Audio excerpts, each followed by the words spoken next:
over active war zones right now, there is such an increased frequency of what they call UAP or UFO that they have these rules whether or not they fire upon them. And people got so mad at me for saying publicly on the news that we do fire at UFOs, because we fucking do. But why we do is not what people think.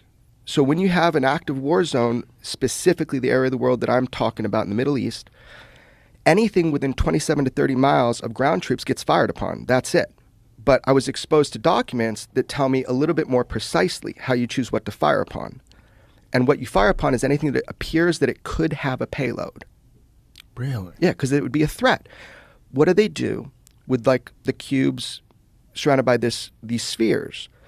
Fucking nothing, because they don't look like they have a payload. So they disregard. They're not part of the mission. So my point in saying that kind of on the news, I don't need to prove to anybody it's true. It is true. I speak with people that are there right now.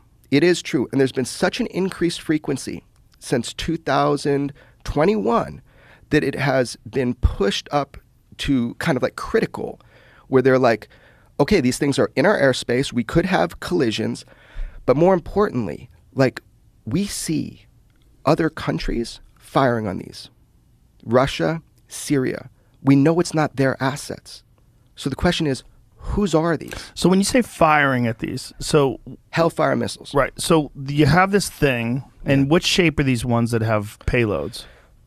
Okay, well that's what's crazy. So I have images of one that we fired on, and Can you show us the image? I'll show you. You. Yeah. Show me right now. I'll show you. But I think you can't show it publicly yet. I don't know, because it comes from a document I probably shouldn't have seen. But people send things to me in ways that I can look at them. So anyway, let's talk about that later. So it looks like this. Looks like a fucking jellyfish, man. Like a jellyfish. Yeah, I don't know. It's stiff, but that about the size of like a big coffee table. That's the one at least that we've fired on recently. Big coffee, like this desk, maybe. Yeah, about 10 to 12 feet. And then it looks domed, and then it has like, and they're not all like this, but this is the one we're talking about that I know was recently fired upon. And what do they think it's made out of? See, that's the whole thing, man. Is it like metallic?